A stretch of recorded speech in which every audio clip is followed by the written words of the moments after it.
Mis padres me llamaron fracaso durante toda mi vida, pero cuando dependieron de mi dinero para sobrevivir, grabé todo y los expuse frente a la familia entera. No imaginaron el infierno que vivieron. Desde que tengo memoria, la palabra que más escuché en mi casa fue fracaso. No era un insulto lanzado al aire por un vecino, ni una burla de la escuela. Venía de las dos personas que se supone que deberían haberme protegido, mis propios padres. Me lo repetían con tanta naturalidad, como si fuera parte de mi nombre. Míralo, si hasta camina como un fracasado, decía mi padre. Nunca vas a llegar a nada, como mucho terminarás recogiendo basura, repetía mi madre, mientras yo, con apenas 8 años, fingía no escuchar, aunque por dentro me quemaba. Recuerdo que incluso cuando sacaba buenas notas, cuando me mataba estudiando para demostrarles que sí podía, ellos encontraban una forma de minimizarlo. Sacar 10 no sirve si no tienes talento para la vida real, me decía mi padre mientras hojeaba el periódico. En lugar de sentir orgullo, parecían molestarse de que yo intentara brillar. Como si la idea de que pudiera ser mejor de lo que ellos imaginaban fuera un insulto a su propia visión del mundo. Y así, poco a poco, me convencieron de que nada de lo que hiciera sería suficiente. Hubo un episodio que me marcó. Tendría unos 12 años. Me habían dado un diploma en la escuela por haber ganado un concurso de matemáticas. Lo llevé a casa con la ilusión de que, por una vez, me dijeran algo bueno. Lo puse en la mesa mientras mi madre cocinaba. Ella lo miró por un segundo, soltó una risa amarga y dijo, «Eso no paga las cuentas, niño. Bájate de la nube». Tomó el diploma y lo usó para abanicar el fuego del fogón, como si fuera un simple pedazo de papel inútil. Sentí que me arrancaban el alma. Durante la adolescencia, la humillación se volvió rutina. Mis primos eran el ejemplo perfecto. Uno estudiaba Derecho, el otro Ingeniería. Cada vez que había una reunión familiar, mi madre se encargaba de recalcar que ellos sí serían alguien en la vida. Cuando llegaba mi turno, apenas me presentaban como el que aún no sabe qué hacer o el que vive soñando. La peor parte era la risa de todos, esa risa colectiva que me hacía sentir más pequeño que una hormiga. A los 17, mientras trabajaba limpiando mesas en un restaurante para pagar mis propios cuadernos, escuché a mi padre decirle a un vecino, «Este muchacho salió flojo. A ver si por lo menos no nos sale ladrón». Ni siquiera notó que yo estaba detrás de él, escuchando cada palabra. Ese día me prometí que no iba a darles el gusto de tener razón. Que aunque me llamaran fracaso 1000 veces, un día me tragaría esa palabra y la escupiría de vuelta en su cara. Pero claro, las promesas se hacen fáciles cuando uno está herido. La realidad fue más dura. Terminé aceptando cualquier trabajo que aparecía, cargando cajas, limpiando oficinas, atendiendo llamadas de clientes furiosos en un call center. Mis padres se burlaban igual. Decían que era la prueba definitiva de que yo nunca llegaría lejos. Y yo, en silencio, tragaba veneno mientras me repetía que cada paso, por más pequeño, era parte del camino. Lo que nunca supieron fue que, después de largas jornadas, llegaba a casa y me sentaba frente a una computadora vieja que apenas servía para abrir documentos. Allí estudiaba. Leía sobre programación, sobre idiomas, sobre cómo funcionaban las finanzas. Era mi secreto mejor guardado, las madrugadas enteras que pasaba formándome mientras ellos dormían convencidos de que yo era un bueno para nada. Pasaron años. Me desgasté el cuerpo en empleos mal pagados, pero al mismo tiempo acumulaba algo mucho más valioso, conocimiento. Cuando llegó la oportunidad, estaba preparado. Una empresa internacional abrió vacantes para asistentes en el área tecnológica. No era el puesto soñado, pero era una puerta. Apliqué sin decir nada a mis padres, convencido de que se burlarían antes de desearme suerte. Y cuando recibí la llamada diciendo que estaba contratado, sentí una mezcla de euforia y rabia. Euforia porque por fin alguien había visto mi valor. Rabia porque no podía compartirlo con nadie sin que lo convirtieran en otra arma para humillarme. Decidí guardar silencio. Les dije a mis padres que había conseguido un trabajito más, algo temporal, nada importante. La verdad era otra, estaba entrando en un mundo con posibilidades reales de crecer, de dejar atrás la etiqueta de fracaso. Pero ellos no podían saberlo. Al menos no todavía. Mientras firmaba mi contrato, recordé todas las veces que me llamaron inútil. Todas las lágrimas tragadas en silencio. Todas las noches en que me dormí con los audífonos puestos para no escuchar sus discusiones sobre lo decepcionante que yo era. Y entonces, con la pluma en la mano, me hice otra promesa, esta vez no sería una promesa vacía. Esta vez, iba a construir mi vida lejos de ellos, y cuando llegara el momento, el mismo fracaso que despreciaron sería el único capaz de sostenerlos. Lo más irónico de todo es que mientras yo daba mi primer paso hacia una nueva vida, en mi casa todavía me trataban como si fuera un estorbo.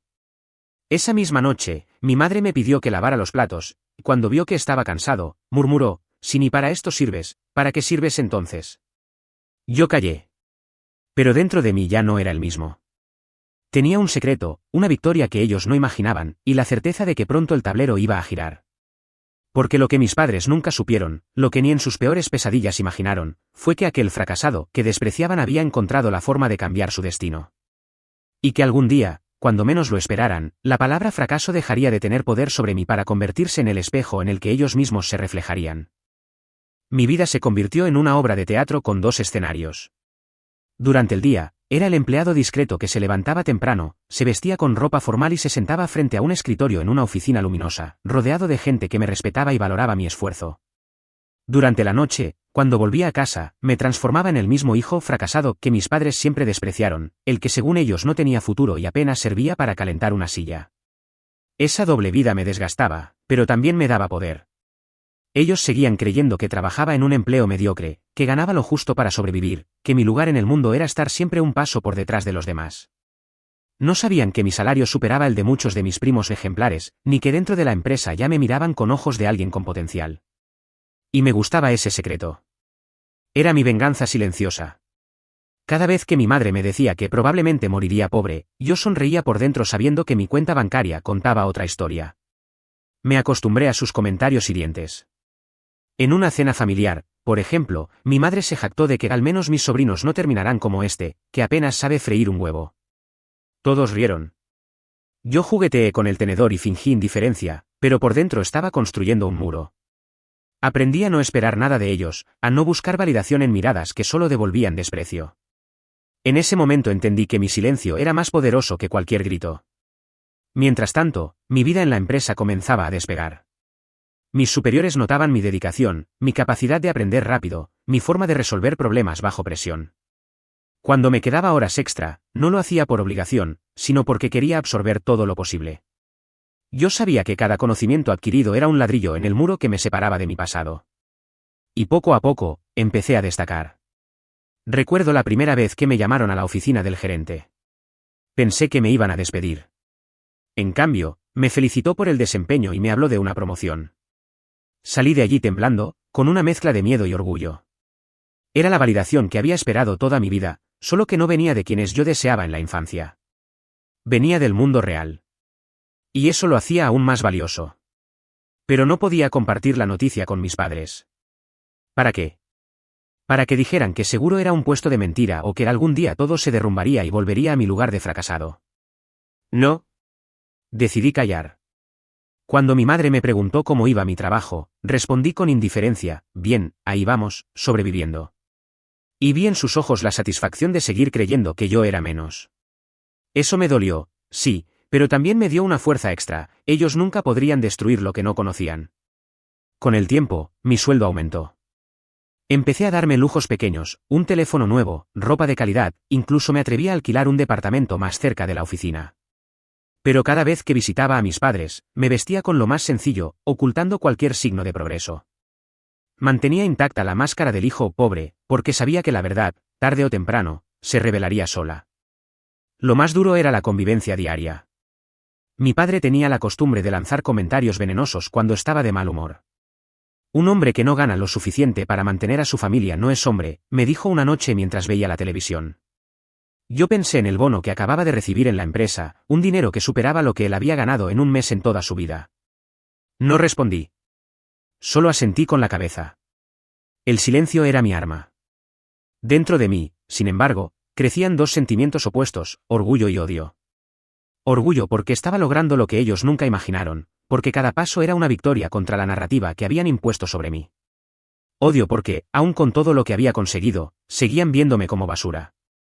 Y esa mezcla me mantenía despierto por las noches, planeando cómo algún día iba a voltear la mesa. El punto de quiebre llegó cuando recibí una promoción inesperada. Pasé de ser un empleado más a ocupar un puesto clave en un proyecto internacional.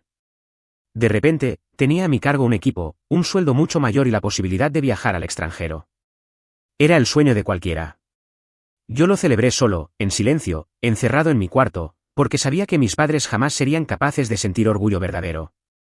Ese día, mientras sostenía la carta de promoción en mis manos, comprendí algo brutal: la vida me estaba dando la oportunidad de ser alguien grande, pero mis padres nunca iban a aplaudirme.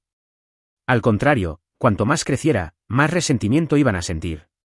Y esa idea, lejos de detenerme, me impulsó aún más. Lo irónico fue que, justo cuando estaba en mi mejor momento profesional, en casa nada cambiaba. Seguían tratándome igual, como si fuera un niño inútil que necesitaba sus consejos y su control. En lugar de ver mi transformación, se aferraban a la versión rota de mí que ellos habían construido. Y yo, con rabia contenida, dejaba que siguieran viviendo en esa mentira. Hasta que un detalle casi insignificante encendió la chispa que lo cambiaría todo. Un día, al salir de la oficina, pasé por un concesionario y compré un coche nuevo. No uno de lujo, pero sí lo suficiente para marcar una diferencia. Lo guardé en un estacionamiento cercano para evitar preguntas, pero cometí un error. Una mañana, mi padre lo vio. Sus ojos se clavaron en el auto brillante y su expresión cambió en un segundo. ¿De quién es ese coche?, me preguntó, con esa mezcla de sospecha y rabia. Yo dudé. Y esa duda fue suficiente. Por primera vez en mucho tiempo, supe que la máscara estaba a punto de romperse. El día que mi padre vio el coche fue el inicio del derrumbe de mi vida doble. Estaba en la puerta de la casa, con un cigarrillo en la mano, cuando sus ojos se fijaron en el auto nuevo estacionado frente a la acera. Lo observó con detenimiento, frunciendo el ceño, y luego me miró como si hubiera descubierto una traición imperdonable. ¿De quién es ese coche?, preguntó con un tono que no admitía evasivas. Sentí un nudo en la garganta. Dudé apenas unos segundos, pero fueron suficientes para que él entendiera que algo no cuadraba. Murmuró entre dientes: no puede ser tuyo. Tú no ganas para eso. Esa frase me atravesó como un cuchillo. No era sorpresa, claro, pero escucharla de nuevo en ese momento me recordó quién era para él: un fracasado incapaz de lograr nada. No pude ocultarlo más. Le dije, con calma forzada, que el coche era mío, que lo había comprado con mis ahorros y que las cosas en el trabajo iban mejor de lo que creían. Mi madre salió de la cocina justo cuando escuchó la palabra coche. Se secó las manos en el delantal y me miró con desconfianza, como si hubiera confesado un crimen. ¿Me estás diciendo que tienes dinero?, preguntó, casi indignada. Me está yendo bien, mamá. No como ustedes piensan. Esperaba, en el fondo de mi corazón, un instante de orgullo, aunque fuera mínimo. Una sonrisa, un gesto de alivio, un simple «qué bueno, hijo». Pero lo que recibí fue furia. ¿Y por qué lo ocultaste?, gritó mi padre, lanzando el cigarrillo al suelo. ¿Acaso te avergüenzas de nosotros? ¿Te crees mejor? No, respondí, temblando. Simplemente no quería escuchar cómo se burlaban otra vez de mí. El silencio que siguió fue más brutal que cualquier insulto. Mis padres se miraron entre ellos, y luego mi madre soltó la primera bomba. Si te está yendo tan bien, entonces ya es hora de que empieces a devolvernos todo lo que gastamos en ti. Me quedé helado. No lo dijo como un favor, ni como un pedido humilde. Fue una exigencia. Como si mi progreso les perteneciera. Mi padre asintió con la cabeza y agregó: es lo mínimo. Nosotros te criamos, te dimos techo y comida. Ya es hora de que nos pagues. Me quedé sin palabras. Toda la vida me habían llamado fracaso, y ahora que había logrado algo, no sentían orgullo, sino derecho. Derecho sobre mi dinero, sobre mi esfuerzo, sobre mi futuro. Al principio pensé que exageraban. Que quizás era solo un arrebato de ira, una reacción al sentirse engañados. Pero esa misma semana empezaron las insinuaciones. Mi madre me dejaba notas en la mesa: la luz vence el viernes, no olvides transferir. Mi padre me lanzaba comentarios como: un hombre que gana bien se nota en cómo ayuda a su familia. Intenté ignorarlos, hasta que una noche se sentaron frente a mí y lo dijeron sin rodeos: tenían deudas. Muchas. Préstamos que no habían podido pagar, tarjetas de crédito reventadas, incluso un aviso del banco amenazando con quitarles la casa. Nos tienes que ayudar, dijo mi madre, con lágrimas en los ojos. Sin ti vamos a terminar en la calle. Es tu obligación, remató mi padre. La familia está primero. Obligación. Esa palabra me revolvió el estómago. Durante años me habían aplastado, humillado, destripado la autoestima, y ahora pretendían que yo me convirtiera en su salvador. No porque confiaran en mí, no porque reconocieran mi esfuerzo, sino porque me veían como una billetera ambulante. Aún así, contra toda lógica, cedí. Transferí dinero para cubrir facturas básicas, convencido de que era una ayuda puntual. Pero pronto me di cuenta de que no era un favor, era el comienzo de una cadena. Cada semana aparecía un nuevo imprevisto, un nuevo recibo, una nueva urgencia. Lo peor llegó cuando, revisando accidentalmente el celular de mi madre, ella me pidió que buscara un mensaje, encontré un chat con una tía. Allí, mi madre escribía, al fin el fracaso sirve para algo. Nos está sacando de los problemas. Sentí como se me partía el pecho. No solo no estaban agradecidos, seguían llamándome fracaso a mis espaldas, reduciendo todo mi esfuerzo a una utilidad momentánea. Me vi reflejado en esa palabra como un objeto, no un hijo. Esa noche no dormí. Me quedé en la oscuridad, pensando en todo lo que había soportado. La burla, el desprecio, el silencio obligado, la rabia tragada. Y ahora, encima de todo, tenía que ser la solución de quienes siempre me vieron como la causa de su vergüenza. Fue entonces cuando entendí algo definitivo, mi máscara se había roto. Ya no podía seguir escondiendo quién era ni lo que había logrado. Mis padres habían cruzado la línea. Querían controlarme con la culpa, con la deuda emocional, con esa palabra maldita, fracaso. Pero lo que no sabían era que yo ya estaba cansado de vivir bajo esa sombra. Y que, si me empujaban un poco más, iban a conocer una versión de mí que jamás imaginaron. La primera vez que dije no a una de sus exigencias, mi padre golpeó la mesa con tanta fuerza que el vaso de agua cayó al suelo y se rompió. Me gritó que era un desagradecido, que me iba a arrepentir. Mi madre lloró, repitiendo que sin mí perderían todo. Ese fue el momento en que lo vi con claridad, mis padres no querían un hijo. Querían un salvavidas. Y yo, por primera vez en mi vida, empecé a preguntarme qué pasaría si los dejaba hundirse. Desde el momento en que mis padres descubrieron que yo ganaba más de lo que ellos imaginaban, mi vida dejó de ser mía. Cada conversación giraba en torno al dinero. Ya no me preguntaban cómo estaba, ni si dormía bien, ni si disfrutaba mi trabajo. Lo único que querían saber era cuánto podía transferir esa semana. Mi existencia se redujo a números, a cuentas bancarias, a ser la respuesta a todos sus errores. Al principio cedí, lo admito. No porque lo creyera justo, sino porque la culpa me carcomía. Mi madre lloraba frente a mí, diciendo que si no los ayudaba, perderían la casa. Me enseñaba los recibos vencidos, las cartas del banco, los mensajes amenazantes. Mi padre, más frío, lo planteaba como una deuda moral, la familia se ayuda siempre, y si no lo haces, no eres nada. Cada palabra era un puñal que me atravesaba, porque aún cargaba con ese deseo infantil de que algún día estuvieran orgullosos de mí. Transferí dinero. Cubrí facturas. Apagué incendios que yo no había provocado. Pero pronto noté algo inquietante, no todo lo que daba iba a las deudas. Vi bolsas de compras nuevas en la sala, noté que mi padre había cambiado de teléfono, descubrí recibos de restaurantes caros escondidos en un cajón. Mientras yo me partía el lomo trabajando y sacrificando mi vida, ellos gastaban con la ligereza de quien cree tener una fuente infinita. La rabia me hervía por dentro, pero no dije nada. Quería observar hasta dónde llegarían. Y llegaron muy lejos. Cada semana, sus demandas aumentaban. Ya no pedían un poco de ayuda, sino sumas específicas, como si fueran parte de mi nómina. Mi madre llegó a decir, sin pudor, eres nuestro seguro de vida, hijo. No puedes fallarnos ahora. Fue entonces cuando encontré las pruebas que me abrieron los ojos del todo. Revisando el correo familiar, vi mensajes a mis tíos en los que mis padres se burlaban de mí. Escribían cosas como, ¿quién iba a decir que el fracaso nos iba a sacar del hoyo, o por fin nos sirve para algo, aunque nunca sea alguien de verdad? Me quedé mirando esas palabras con los puños apretados, sintiendo que me faltaba el aire. No solo me explotaban, lo hacían mientras me despreciaban en secreto. Esa noche, mientras los escuchaba discutir sobre qué iban a comprar con el dinero que aún no les había dado, me di cuenta de que ya no se trataba solo de sobrevivir. Se trataba de poder. Mis padres habían encontrado una nueva forma de mantenerme bajo control. Durante años usaron la palabra fracaso para aplastarme. Ahora usaban la deuda emocional y financiera. Y yo, si seguía cediendo, jamás iba a salir de esa prisión. Decidí probarlos.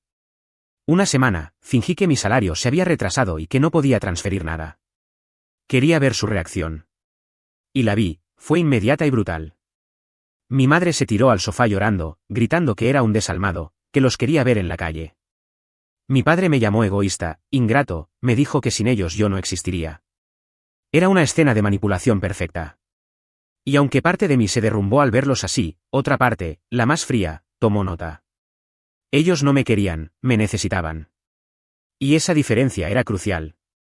Los días siguientes fueron un infierno. Me hacían sentir como un monstruo por siquiera considerar poner un límite. Recibía llamadas constantes, mensajes llenos de culpa, silencios cargados de reproche en la mesa. Mi madre incluso llegó a decir, si nos dejas caer, que Dios se encargue de ti.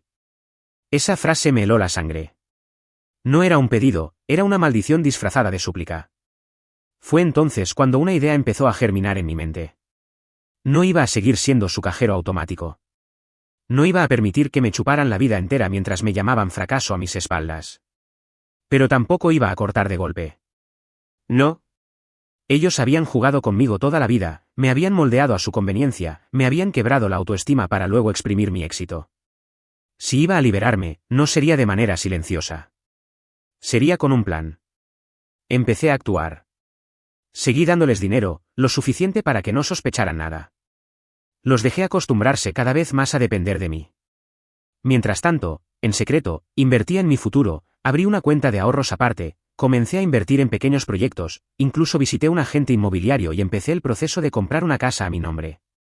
Cada peso que no iba a mis padres era un ladrillo en la muralla que estaba construyendo para separarme de ellos. Ellos, sin saberlo, cavaban su propia tumba emocional. Se confiaban, se relajaban, gastaban sin medida. Y yo, por dentro, me endurecía. La rabia ya no era un fuego descontrolado, se estaba convirtiendo en hielo. Un hielo que me permitía observarlos sin pestañear, planear con paciencia, esperar el momento exacto para devolverles todo lo que me habían hecho. El quiebre definitivo llegó cuando, después de una transferencia particularmente alta, escuché a mi madre hablando por teléfono con una tía. Reía mientras decía, si lo hubieras visto de niño, tan inútil. ¿Quién diría que terminaría pagando nuestras cuentas? El fracaso resultó ser útil al final. Esa carcajada fue la gota que rebalsó el vaso. No solo me dolió, me liberó. Entendí que nunca iban a cambiar. Que aunque les diera millones, siempre me verían como el niño roto que inventaron. Y entonces, esa misma noche, me prometí algo, iba a darles la lección que nunca olvidarían. Los iba a dejar probar su propia medicina. Iba a mostrarles, frente a todos, lo que realmente pensaban de mí. Iba a romper la máscara, no solo en casa, sino delante de toda la familia que alguna vez se rió conmigo como el chiste de los fracasos. Y lo iba a hacer cuando ellos más dependieran de mí, cuando ya no tuvieran salida. Ese era el precio de ser necesario. Y pronto, muy pronto, ellos lo iban a pagar. Tomé la decisión de no reaccionar con furia, sino con frialdad estratégica. La venganza que bullía en mi pecho ya no era un arrebato, era un plan con pasos medidos. Sabía que la impulsividad me traicionaría, eso era algo que mis padres siempre creyeron que yo haría, así que lo contrario debía ser mi ventaja. Me transformé en alguien aún más discreto, sonreía cuando debía, pagaba cuando era necesario, pero en paralelo construía mi salida y juntaba las pruebas que necesitaba para que la verdad quemara como ácido cuando fuese revelada. Primero, blindé mi independencia. Abrí una cuenta separada a nombre de una pequeña empresa ficticia, moví inversiones a mi nombre y firmé la compra de una casa lejos del barrio viejo que olía a reproches. Cada transferencia que parecía ayuda era calculada para que ellos se acostumbraran a un flujo constante, para que bajaran la guardia. Les di lo justo para mantener el teatro en escena, la casa no se perdía, las tarjetas no explotaban, la luz seguía encendida. Mientras tanto, mi patrimonio real se fue erigiendo en silencio, apartamentos, certificados, cuentas que ellos jamás rastrearían porque no sabían nada de la vida adulta que yo llevaba fuera de sus puertas. Segundo, recopilé la evidencia. Guardé cada mensaje, cada comentario, cada risita traicionera.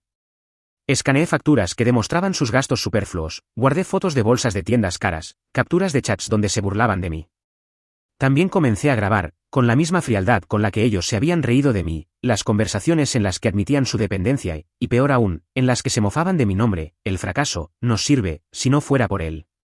Al principio sentí culpa, pero luego recordé el diploma usado para abanicar el fogón, las risas en las reuniones familiares, las burlas que me siguieron hasta la adultez. La culpa se disolvió, reemplazada por la justa necesidad de que el mundo supiera la verdad. Mientras juntaba pruebas, jugué el papel que ellos esperaban. Los dejé creer que me tenían controlado. Me llamaron hasta en horas intempestivas para pedir detalles de mi salario, para regatear cantidades, para exigir que pagara a plazos sus caprichos. No los humillé en público, dejé que se humillaran a sí mismos. Los hice dependientes no solo de mi dinero, sino de la ilusión de que yo seguiría siendo su colchón. Era perverso, pero justo, me habían intentado aplastar con la palabra fracaso durante años, ahora dependían de la misma persona que humillaron. En paralelo, me acerqué a personas clave. Hablé con mi tía, la que alguna vez chismeó con mi madre, con la discreción de quien no quiere pistas que me delaten. Le conté fragmentos, dejé caer verdades sin mostrar cartas completas, y vi cómo su postura cambió. Esa tía, que siempre había disfrutado las burlas, empezó a cuestionarse cuando le mostré, sin dramatizar, algunas pruebas. Era el inicio de un corroído apoyo social que yo necesitaba para la ejecución final. No bastaba con evidencias, necesitaba aliados que corroboraran que lo que yo decía no era venganza aislada, sino una exposición legítima. Un paso esencial fue normalizar su dependencia. Les transfería montos altos en momentos clave para que se acostumbraran a vivir con mi dinero. Les daba lo suficiente como para que compraran ropa, salieran a cenar, renovaran el celular. Eso los hizo insensibles al origen real del apoyo. En su mente, yo era la que sostenía la casa ahora, y esa sensación de poder les alimentó más desprecio. Los escuchaba presumir ante otros, y esas grabaciones se convirtieron en prueba incriminatoria. Cada risa, cada comentario de desprecio quedó registrado. Al fin el fracaso sirve para algo, repetían. No sabía si reía o vomitaba al escucharlo, lo guardé todo. Había un punto delicado, la culpa que me asomaba a veces. Ver a mi madre llorar mientras explicaba deudas me hacía cuestionar si era cruel jugar así con sus vidas. Pero cada recuerdo, cada momento en que me usaron de saco de boxeo emocional, me devolvía al plan. No se trataba de destruir por destruir, se trataba de instrumentar la verdad para que la justicia emocional restañara mis heridas. Ellos habían vivido siglos de confort emocional a mi costa, ahora, con la misma frialdad con la que me pusieron en esa posición, yo iba a devolverles la lección. El clímax de esta fase fue un descubrimiento que nadie esperaba. Mientras organizaba la cena de reconciliación, mi excusa para reunir a la familia bajo un mismo techo, revisé por última vez las grabaciones y los mensajes para hacer una selección que impactara. Pero en una carpeta indecisa encontré algo peor, una nota de voz de mi madre, antes querida pero ahora venenosa, en la que hablaba con un familiar cercano sobre cómo iban a hacer creer que yo era el culpable de un faltante en la casa si las cosas se complicaban. No era solo burla, era un plan para protegerse culpándome. Si se pregunta a la señora del banco, diremos que él sacó dinero, decía ella en tono jocoso. Sentí que el suelo se abría bajo mis pies. Habían pasado de humillarme a planear victimizarse a mi costa para librarse de culpabilidad. Ese descubrimiento cambió todo. Ya no se trataba solo de exponer hipocresías y obtener la dignidad que me habían negado. Ahora había riesgo real, podían voltear la narrativa contra mí, manchar mi nombre en la familia, en el barrio, en el trabajo. Si eso ocurría, habría arruinado años de esfuerzo. Y la idea de que pudieran fabricarme un delito por conveniencia me quemó por dentro. De pronto, la venganza silenciosa adquirió un matiz de defensa. No solo iba a exponer su crueldad, debía blindarme legal y socialmente. Llamé a un abogado de forma anónima para preguntar qué probanzas serían admisibles en una exposición pública y si yo corría algún riesgo por haber grabado conversaciones. El panorama era favorable, las grabaciones donde ellos hablaban como adultos en su casa podían ser mostradas, siempre y cuando yo no las divulgara de forma maliciosa fuera de un contexto familiar. Eso me dio un respiro y la confirmación de que mi plan podía sostenerse. Así que ajusté mi estrategia, mantendría la cena, revelaría las pruebas en público, pero primero aseguraría a mi alrededor aliados que corroboraran mi versión, a mi tía la involucré con cuidado, y guardaría copias de todo en lugares seguros. Además, preparé pruebas que demostraran la veracidad de mis transferencias, movimientos bancarios, comprobantes, y facturas que mostraran que el dinero fue a su casa y no a mis supuestas deudas. Todo debía ser irrefutable. La noche antes del gran acto sentí una mezcla de adrenalina y náusea. Estaba a punto de jugar a descubierto con la gente que me había mentido durante años. Podía fallar, podía salir mal, podía convertirme en el chivo expiatorio que mi madre insinuó. Pero también pude imaginar la mirada de mis padres cuando las grabaciones se reprodujeran, cuando sus risas se volvieran eco frente a la familia, cuando la palabra fracaso rebotara contra ellos y se volviera prisión. Aquella visión me dio fuerza. Cuando me acosté, no pude dormir. Revisé una última vez las carpetas, las pruebas, los respaldos. Todo estaba listo. La venganza silenciosa no sería un ataque visceral, sería una exposición quirúrgica que les quitaría el telón hipócrita que cubría sus actos. Y mientras la ciudad dormía, yo me juré que el amanecer siguiente marcaría el principio del final de su reinado sobre mi vida. Llegó la noche de la cena y con ella la tormenta que llevaba años gestándose. Me levanté temprano ese día con el corazón acelerado, como si fuera a presentar el examen más importante de mi vida. Pero no se trataba de un examen, era un juicio, y yo sería juez, jurado y testigo a la vez. Esa vez no permitiría que nadie más definiera mi valor. Preparé la mesa como ellos lo habían soñado tantas veces, con manteles nuevos, platos relucientes y comida abundante. Quería que la escena fuera perfecta, casi teatral. Si iba a exponerlos, debía hacerlo en un entorno donde nadie pudiera escapar con excusas de confusión o malentendidos. Cada silla ocupada iba a ser testigo, y cada palabra reproducida sería un golpe contra la máscara de mis padres. Mis tíos llegaron primero, sonrientes, como si nada pasara. Mi madre apareció con su vestido nuevo, ese que yo había pagado sin que ella lo supiera, y mi padre con un aire de superioridad que me provocó arcadas. Yo fingí cordialidad, saludé, serví copas, como si fuera el anfitrión orgulloso de tenerlos allí. Pero por dentro ardía. Cuando todos estuvieron sentados, esperé el momento justo. Dejé que comieran, que bebieran, que las conversaciones triviales fluyeran. Mi madre incluso bromeó con mi suerte de poder pagar esa cena, como si yo debiera agradecerles por estar compartiéndola con ellos. Entonces saqué mi laptop y la conecté al televisor de la sala. El murmullo se apagó. Antes de seguir con la comida, dije con una calma que no sentía, quiero mostrarles algo. Le di play a la primera grabación. La voz de mi madre llenó el cuarto, al fin el fracaso sirve para algo, nos mantiene. La risa de mi padre acompañó como un cuchillo. El silencio fue tan pesado que hasta el reloj de pared parecía haberse detenido. Vi a mis tíos mirarse entre sí, incómodos, y a mis padres ponerse rígidos como estatuas. Eso no es lo que parece, intentó decir mi madre, pero la interrumpí con otra grabación. Esta vez era mi padre, no es nadie, pero que trabaje y nos pague, para eso sirve. Algunos familiares bajaron la mirada. Otros, en especial mi tía, me miraron con una mezcla de sorpresa y vergüenza ajena. Yo continué. Mostré los comprobantes de las transferencias, las facturas de compras de lujo hechas con mi dinero, los mensajes donde ellos planeaban culparme de un faltante. Cada evidencia era un ladrillo en el muro que los arrinconaba frente a todos. Mi madre empezó a llorar, pero no de arrepentimiento, lloraba de miedo. Mi padre intentó ponerse de pie para gritar, pero le pedí que se sentara con la misma firmeza con la que alguna vez me llamó inútil. Nunca había sentido tanto poder en mis manos. Toda mi vida me llamaron fracaso, dije, con la voz temblándome de rabia contenida. Me despreciaron, me humillaron, me usaron. Pero aquí están las pruebas. Yo no soy el fracaso. Ustedes lo son, porque viven a costa de alguien a quien intentaron destruir. El impacto fue brutal. Mis tíos comenzaron a murmurar, algunos incluso se pusieron de pie para reprenderlos. La máscara de mis padres se resquebrajó delante de todos. La imagen de familia respetable se evaporó en segundos. No terminé ahí. Les anuncié que a partir de ese día no recibirían un centavo más. Les recordé que ya no tenían control sobre mis cuentas, que había cerrado todo acceso, que la casa y las deudas que ellos habían generado ya no serían mi carga. Sus rostros se transformaron en un cuadro de desesperación, la primera vez en sus vidas que sentían lo que yo sentí durante años, estar indefensos y juzgados. Mi madre intentó acercarse, implorando entre lágrimas. Mi padre masculló insultos, pero su voz se quebró. Por primera vez vi miedo en sus ojos, un miedo que no era mío, sino de ellos. Ese fue el verdadero triunfo, devolverles la impotencia que sembraron en mí. Me puse de pie, recogí mis cosas y caminé hacia la puerta. Antes de salir, me giré una última vez. Me llamaron fracaso toda mi vida, les dije, con la voz firme. Pero hoy quedó claro quién depende de quién. El fracaso son ustedes. Cerré la puerta tras de mí. Afuera, el aire nocturno me golpeó como una bofetada de libertad. No tenía remordimientos, no había dudas. Sentí el peso de los años de humillación desprenderse de mis hombros.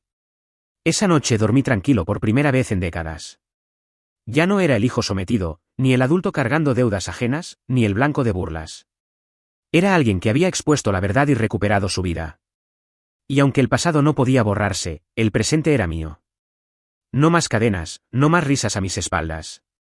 La justicia había llegado, no en forma de venganza sangrienta, sino en la exposición cruel y necesaria de su hipocresía. Esa fue mi victoria, mi catarsis.